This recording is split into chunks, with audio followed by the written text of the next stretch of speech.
صلو علی الحبیب صلی اللہ تعالی علی محمد۔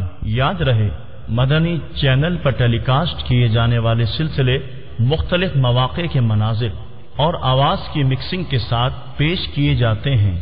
صلو علی الحبیب صلی اللہ تعالی علی محمد۔ نیت المؤمن خیر من عملہ، مسلمان کی نیت اس کے عمل سے بہتر ہے۔ اللہ عز و جل کی رضا پانے اور ثواب کمانے کی غرض سے سلسلہ دیکھنے سے پہلے اچھی اچھی نیتیں فرما لیجئے۔ اللہ کی رضا کی خاطر علم دین حاصل کروں گا، سیکھ کر دوسروں تک نیکی کی دعوت پہنچاؤں گا، خاص خاص باتیں لکھوں گا، اول تا آخر دیکھوں گا۔ صلو علی الحبیب صلی اللہ تعالی علی محمد۔ چلا تو ساتھ تیرے ہو گیا جہاں، تنہا چلا تو ساتھ تیرے ہو گیا جہاں، تیرا کلام ہے الیاس قادری، میٹھا تیرا کلام ہے الیاس قادری۔ الحمدللہ رب العالمین والصلاة والسلام علی سید المرسلین، اما بعد فاعوذ باللہ من الشیطان الرجیم، بسم اللہ الرحمن الرحیم۔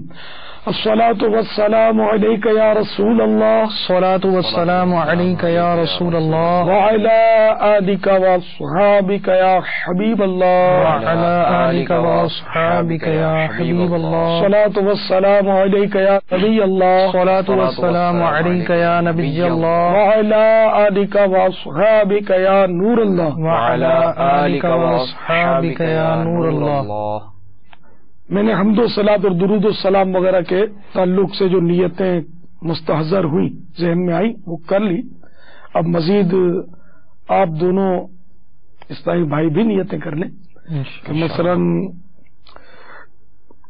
مدنی چینل کے ناظرین کے لیے نیکی کی دعوت پہنچنے کی صورت بنائیں گے، ان کو امر بالمعروف اور نہی عن المنکر کے مدنی پھول دلوائیں گے، اور حکم قرآنی تم نہیں جانتے تو جاننے والوں سے پوچھو پر عمل کرتے ہوئے سوالات کریں گے وغیرہ وغیرہ، اچھی اچھی نیتیں۔ پھر دوران وہ بات چیت بھی آپ سوال نیتیں کر سکیں گے، مگر نہیں کہ ذہن میں ہو کہ میں اللہ کی رضا کے لیے یہ کام کر رہا ہوں، تو یہ بھی ایک نیت ہی ہے۔ صلو علی الحبیب صلی اللہ تعالی علی محمد۔ میٹھے میٹھے اسلامی بھائی اور مدنی چینل کے ناظرین، ہمارا سلسلہ امیر اہل سنت کی کہانی انہی کی زبانی جاری ہے، اور اس سلسلے کی کئی اقساط آپ دیکھ چکے ہوں گے، اور جس طرح حضرت مولانا ابو اسید حاجی عبید رضا عطاری المدنی دامت برکاتہم العالیہ نے شرکت فرمائی تھی، آج بھی یہ امیر اہل سنت کی بارگاہ میں حاضر ہے اور سوالات کریں گے۔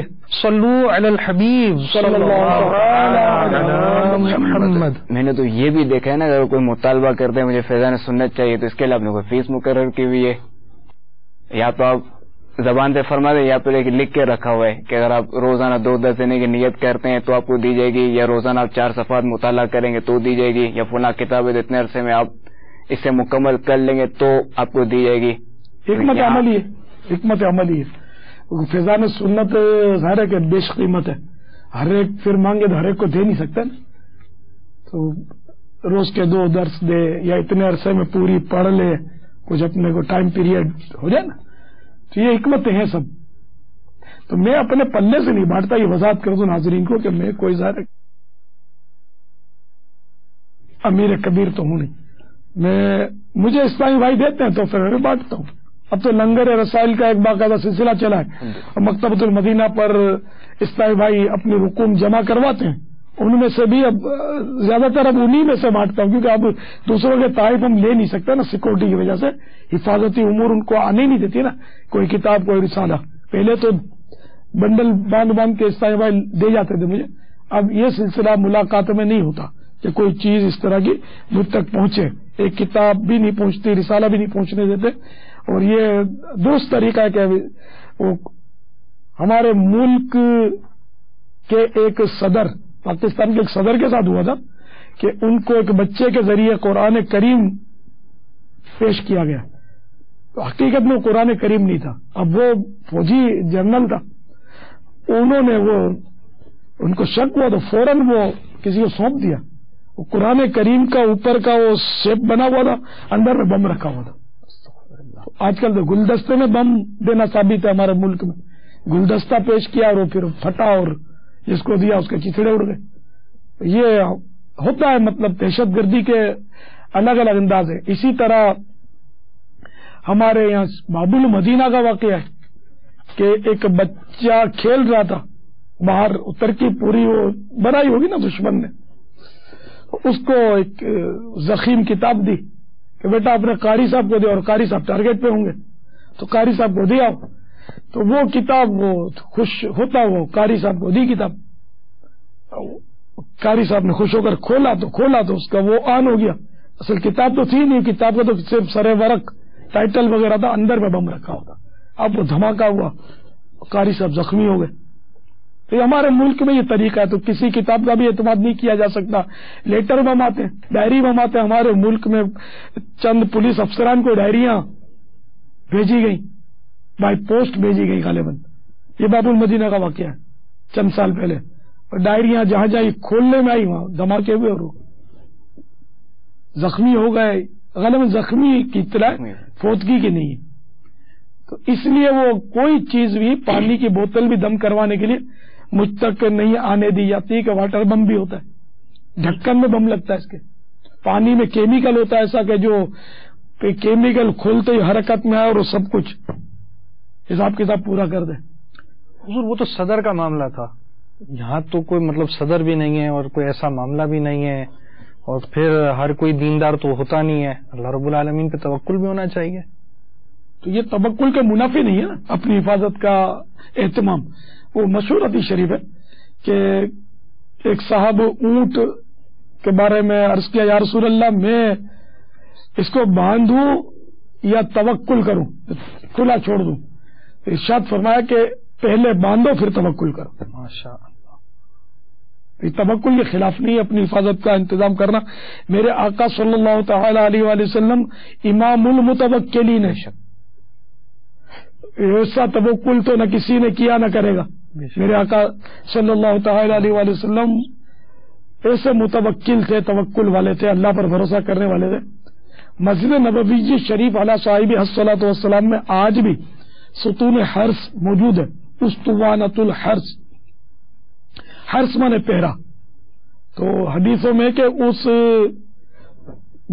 یہ اس جگہ بنا ہوا ہے کہ جہاں حضرت سیدنا مولا مشکل کشا علی المرتضی شیر خدا کرم اللہ تعالی وجہہ الکریم اور بعض اوقات دیگر صحابہ کرام سرکار صلی اللہ علیہ وسلم جب اپنے کاشان اطہر میں جلوہ گر ہوتے تو رات کو پہرا دیا کرتے، ساری رات میں پہرا رہتا تھا تاکہ کوئی دشمن آ کر نقصان نہ پہنچائے. ورنہ تو یہ کہ وہ تلوار کے بغیر ہی جنگ کی جائے. سرکار نے بھی تلوار اٹھائی، صحابہ کرام بھی تلوار تیر اندازی سب کرتے تھے. تو یہ توکل کا یہ مطلب تھوڑی کہ بغیر تلوار کے دشمنوں سے وہ بھیڑ جائے، تلوار کے ساتھ ڈرتے تھے نا. تو یہ مطلب اس توکل کے خلاف نہیں، بلکہ قرآن پاک پر عمل ہے، حکم قرآنی پر.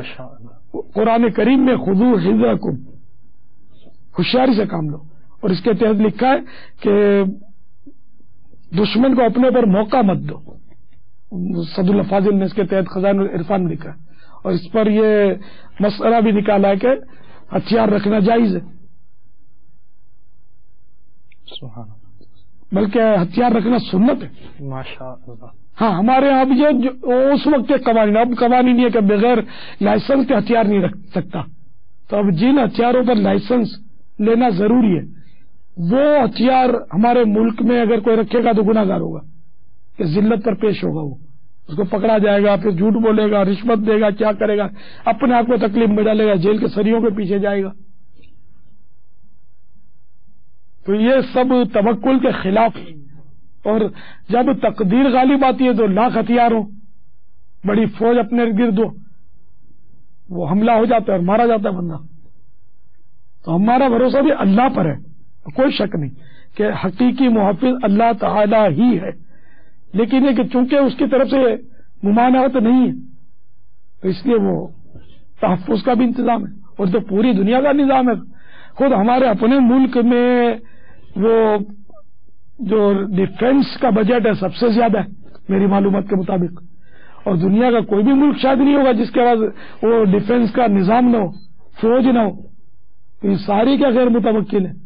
اور صحابہ کرام جو لڑتے تھے تلواروں سے، کیا سب غیر متوکلین تھے؟ نعوذ باللہ من ذالک. تو ایسا نہیں ہے. والد نے تعریف فرمائی نا توکل کی، کہ توکل جو ہے وہ ترک اسباب کا نام نہیں ہے. سبحان اللہ. بے شک ترک اسباب کا نام توکل نہیں، بلکہ اسباب تو ہوں لیکن اسباب کو فاعل حقیقی نہ سمجھے، بلکہ اللہ تعالی پر نظر رکھے. اس طرح کی مطلب توکل کی تعریف بیان فرمائی ہے. نظر مسبب الاسباب پر رہے جو اسباب کا بھی خالق ہے. اچھا، یہ بھی نوٹ کیا ہے کہ اگر کسی کے ہاتھ رنگے بھی ہوتے تھے، کتھئی رنگ والے ہوتے، ان کو آپ کوئی مخصوص پرچہ دیتے تھے. کسی نے یا کچھ پہنا ہوا ہوتا تھا، کوئی رنگ ٹائپ کا یا انگوٹھی یا کوئی، اس کو آپ کوئی الگ پرچہ دیتے تھے. وہ مہندی بعض اسلامی بھائی لگا کر آتے ہیں بیچارے ہو، تو مرد کو عورت کی طرح مہندی لگانا جائز نہیں، عورت کی مشابہت ہے. تو ایسوں کو مہندی لگانے کا مسئلہ لکھا ہوا پرچہ کہ ایک ایک کو سمجھانا ذرا دشوار ہوتا ہے بھیڑ کے وقت، تو پرچہ پیش کر دیا. انگوٹھیاں تو اکثر لوگ غلط پہنتے، غیر شرعی انگوٹھیاں پہنتے ہیں، اور یہ بیچارے سمجھتے ہیں انگوٹھی پہننا سنت ہے. حالانکہ انگوٹھی پہننا سنت نہیں ہے، صرف اس کے لیے سنت ہے کہ جس کو مہر لگانے کی حاجت ہو. اور اس میں بھی انگوٹھی کے وزن کی اور نگ کی اور قید ہے کہ انگوٹھی 4.5 ماس سے کم وزن چاندی کی ہو، اور صرف چاندی کی ہو. اور اس میں ایک نگ ہو، نگ کا بھلے کتنا ہی وزن ہو، ایک نگ ضروری ہے، بغیر نگ کی بھی نہ ہو، ایک سے زائد نگ بھی نہ ہو. یہ مرد کی انگوٹھی کی بات کر رہا ہوں. تو یہ بھی ان کے لیے جیسے قاضی ہے، مفتی ہے، مہر لگائیں گے تو مہر لگانے کے لیے وہ سنت ہے ان کے لیے. لیکن اب مہر لگانے کا رواج بھی ختم ہوا. صحیح. تو اب جو اسٹیمپ لگاتے ہیں، مہر نہیں لگاتے، تو ان کے لیے بھی انگوٹھی سنت نہ رہی. لیکن یہ سب سمجھتے ہیں کہ سنت ہے. ہاں جائز ہے انگوٹھی، جبکہ وہ جائز وزن کی ہو، بہتر ہے بچنا اس سے. صحیح. ہاں حضرت نے لکھا نہ ہی پہنے تو اچھا ہے، لیکن پہنے تو کوئی گناہ نہیں ہے، جبکہ وہ جائز 4.5 ماشا کم وزن چاندی اور نگ اور ایک ہی نگ، اس کے علاوہ کسی ذات کی مرد نہیں پہن سکتا. ہاں عورت کے لیے ایک سے زائد انگوٹھیاں جائز ہیں، سونے کی، چاندی کی، اور کتنا ہی وزن ہو، اس کی کوئی قید نہیں ہے. نگ کی بھی قید نہیں ہے، ایک ہو نہ ہو، زائد ہو نگ. مرد کے لیے یعنی وہ چھلے وغیرہ یہ سب کسی بھی ذات کا جائز نہیں ہے. چھلا مدینے سے آیا ہو یا اجمیر شریف سے آیا ہو، یہ جائز نہیں ہے. علاج کے لیے نگ علاج کے لیے بھی اجازت نہیں ہے. علاج میں اجازت کی صورت ہوتی ہے کہ جبکہ دوسرا کوئی علاج نہ ملتا ہو، اور تب جا کر بہرحال علماء سے پوچھ کر ہی وہ پہنے کہ مجھے کوئی علاج نہیں مل رہا، میں کیا کروں. اس میں عافیت ہے. تو یہ کہ علاج تو ایک سے ایک پڑے ہیں. چھلے چڑھا لیتے ہیں، کیا ہوا تو مجھے وہ پائلس ہو گئے، بواسیر ہو گیا، اس کا چھلا. تو یہ چھلے سے میں نے تو نہیں سنا کسی کے بواسیر جھڑ گئے. اس کے لیے تو وہ چھری تیز کرتا ہے سرجن، اس سے عام طور پہ جاتے ہیں. تجربہ یہی ہے آپریشن سے، وہ بھی جائیں تو جائیں ورنہ وہ دوبارہ اگ جاتے ہیں. ایسا موذی مرض ہے، اور یہ تقریباً ہوتا ہے، یہ قبض سے زیادہ تر ہوتا ہے. اور قبض بھی آج کل بہت ہے لوگوں کو، کیونکہ وہ کھاتے زیادہ ہیں، اور طرح طرح کے مرغن کھانے کھاتے ہیں، اور پھر وہ بیٹھ جاتے ہیں کھا کر یا سو جاتے ہیں کھا کر. ایک تعداد ہے جو رات کو 11-12 بجے کھاتی ہے اور سو جاتی ہے. اب پھر اب وہ تو کیا نہیں ہوتا ان کو، قبض تو ہوتا ہے. اور القبض ام الامراض، یہ محاورہ ہے کہ قبض بیماریوں کی ماں ہے. طرح طرح کی بیماریاں ہوتی ہیں بیچاروں کو. تو اللہ کرے گا ہمیں کھانا آ جائے. کھانا بھی نہیں آتا، نہ کھانا آتا ہے، نہ پینا آتا ہے، نہ بولنا آتا ہے، نہ دیکھنا آتا ہے. صحیح بات ہے، کچھ بھی نہیں آتا شریعت کے مطابق، اور طبی اصولوں کے مطابق بھی نہیں آتا. حضور ہمارا موضوع چل رہا تھا ملاقات کے حوالے سے. ایک اہم سوال اس حوالے سے کہ پہلی لائن لگ کر ملاقات کا جو صورت بنی وہ کب بنی؟ اس کا تو یاد نہیں ہے. بس میرے اصل شروع سے ہی میں ملنسار واقع ہوا ہوں الحمدللہ. تو بعض اوقات ایسا ہوا ہے کہ میں ملا ہوں تو کسی نے کہا کہ آپ سے ملنے میں بڑا مزہ آتا ہے، دوبارہ ملے تو میں یہ ہاتھ دبا کر ذرا وہ جھٹکا دے کر ترکیب سے میری ملنے کی عادت رہی. اب میرے کو اپنی ملنساری کو ریزرو کرنا پڑتا کہ جہاں میں نے کوئی لفٹ کرائی تو بس وہ لفٹا لائٹ کھڑی ہو گئی. ذرا پوچھو نا، ارے ماشاءاللہ بڑے عرصے کے بعد آپ کی ملاقات ہوئی، خیریت تو ہے، ٹھیک ہے آپ بھائی کہاں تھے اتنے عرصے سے؟ اب جو میں نے لائن میں بھول سے کچھ پوچھ لیا نا، وہ اس نے میں نے پوچھا تھا بک دو، اب اس نے اپنی وہ تاریخ دہرانی ہے ساری پچھلی، تو وہ احتیاط کرنی پڑتی ہے ملنے میں، زیادہ ملنساری دکھانے سے بچنا پڑتا ہے نا. ملنساری تو ہمارے خاندان میں الحمدللہ. یہ مننے تھے تو ایک اسلامی بھائی میرپور خاص سے ملنے آئے تھے میرے پاس. دعوت اسلامی کے اوائل تھے، وہ چھوٹے تھے نہ سمجھتے اس وقت. اب وہ اسلامی بھائی آئے میرے پاس، میں گھر پہ لے گیا، موسالین میں ہمارا گھر تھا اور لیاری میں. تو وہ لمبی لمبی لائنوں والا دور نہیں تھا وہ. تو ایک حصہ میں میرپور خاص سے میرے پاس گھر پہ آئے ملنے کے لیے. میں گھر پہ میں نے بٹھایا ان کو. تو حاجی عبید رضا مننے سے تھے اس وقت. تو یہ ان سے ایسے فری ہو گئے، پہلی بار ہی ان کو دیکھا تھا لیکن فری ہو گئے. ان کے کندھے پر ہاتھ رکھا، ان کے گرد چکی گھومنے لگے. وہ میرے کو بولتا کہ حیرت کی بات ہے کہ آپ کا بچہ ہے کیا ہے. میں نے ایسا مطلب ملنسار اور فری اور بے تکلف بچہ آج تک دیکھا ہی نہیں کہ پہلی ملاقات میں مجھے ایسا فری ہو گیا ہے تو میرے گرد گھومے جا رہا ہے. تو یہ الحمدللہ یہ میرے چھوٹے غلام زادے، ان کو بھی آپ نے دیکھا ہوگا کہ ماشاءاللہ یہ ملنسار ہے. اچھا پھر یہ کہ میری بچی اسلامی بہنوں میں یہ بھی سب جانتے ہیں الحمدللہ بہت ملنسار ہے، اللہ کا کرم ہے. تو یہ ہمارے یہاں یہ ہے ایسا ملنساری ہے. شہزادہ ایک اللہ کی تو عطا ہے، یہ ملنساری اللہ کی عطا ہے. شاید یہی عطا بھی سبب بنتی ہو ملاقاتیوں کی. اور پھر اب جیسا بھی انداز ہے، اب تو وہ سن کر لوگ آتے ہیں، بیان سن کر بھی تنظیم ایک دعوت اسلامی کی ترقی تو لوگ دیکھنے آتے ہیں کہ یہ کون ہے. ایک بار تو پوری سیاسی پارٹی آ کر میرے گھر پہ بیٹھ گئی، پوری سیاسی پارٹی، بہت ایک نام ہے اس کا لیڈر کا تو، لیکن ظاہر ہے کہ وہ بتانا مناسب نہیں ہے. تو اس نے کہا کہ یہ تم لوگوں کا نیٹ ورک کہ سارے ملک میں جہاں بھی جاتے ہیں امامے والے نظر آتے ہیں، آخر تم لوگ کس طرح یہ کرتے ہو؟ تو میرے کو بڑا شوق تھا کہ میں تم سے ملوں آ کر اور پوچھوں کہ یہ کیسے کرتے ہو. یہ تو الحمدللہ اپنا نیٹ ورک ایک بنا ہوا ہے. اب تو دنیا میں جال بچھا ہوا ہے اللہ کی رحمت سے، سنتوں بھرا جال. اللہ اس کو نظر بد سے بچائے. آمین. شہزادہ حضور کی ملاقات مدنی چینل کے ناظرین نے بھی دیکھی ہوگی، براہ راست بھی نشر ہوتی ہے اور اس کے بھی مختلف مناظر آپ دیکھتے رہتے ہوں گے. تو جو مدنی پھول امیر علیہ سنت نے دیے اس کی جھلک آپ بھی ملاحظہ کرتے ہوں گے. سوالات کا سلسلہ بہرحال ہمارا پھر بھی جاری ہے.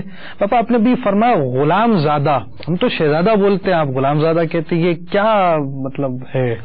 اب میں میرے بیٹے کو شہزادہ بولوں اس کا مطلب میں نے اپنے منہ سے بادشاہ بولا نا. شہزادہ میں نے شاہ کا بیٹا، تو یہ تو بادشاہ کا بیٹا، تو میں اس کو شہزادہ بولوں تو بادشاہ بنوں نا اپنے منہ سے. تو میں بادشاہ تو ہوں بھی نہیں، بادشاہ تو ہمارے ملک میں بھی نہیں ہے، جمہوریت ہے. تو صاحب زادہ بولوں تو میں صاحب بنا. صاحب کے معنی بھی جناب. حضور مفتی اعظم ہند رحمۃ اللہ تعالی علیہ کے تعلق سے میں نے پڑھا کہ چونکہ یہ حضرات تو خان ہیں، لیکن اپنے آپ کو خان نہیں لکھتے تھے، اپنے قلم سے خان نہیں لکھتے تھے، کیونکہ خان کے معنی بھی وہی صاحب اور وہی اپنے لیے وہ ایک عزت کا لفظ ہے. تو اپنے منہ سے خان کہنا بھی پسند نہیں کرتے تھے. آج کل تو جس کو دیکھو وہ اپنے نام کے ساتھ خان بھی لکھتا ہے اور خود کو صاحب زادہ بھی لکھتا ہے. اچھا، اور جناب والا شیخ بھی لکھتا ہے، اپنے آپ کو شیخ لکھ دے. شوق سے نام کیا نام، تو اپنے نام کے ساتھ شیخ بولتے ہیں. شیخ بہت عزت کا لفظ ہے. تو یہ اب بولتے ہیں، مطلب وہ خیر ان کے سرنے میں. تو صاحب زادہ کہنا اپنے آپ کو یا اپنے بچوں کو صاحب زادہ کہنا جائز ہے، گناہ نہیں ہے. اپنے آپ کو خان لکھا یہ بھی جائز ہے، گناہ نہیں ہے. لیکن یہ کہ وہ اپنے منہ یہاں مٹھو بننے والی بات ہے. لیکن اب تو عوام کی خیر توجہ نہیں ہوتی اس پر، عرف ہے اپنے آپ کو صاحبزادہ کہنا، بچوں کو شہزادہ کہنا. تو اس لیے کوئی اس پر پکڑ نہیں ہے. لیکن میری اپنی سوچ ہے کہ میں ان کو صاحبزادہ نہیں کہتا، بچوں کو غلام زادہ، کہ میں آقا کا غلام اور آقا کے غلام کا یہ بیٹا.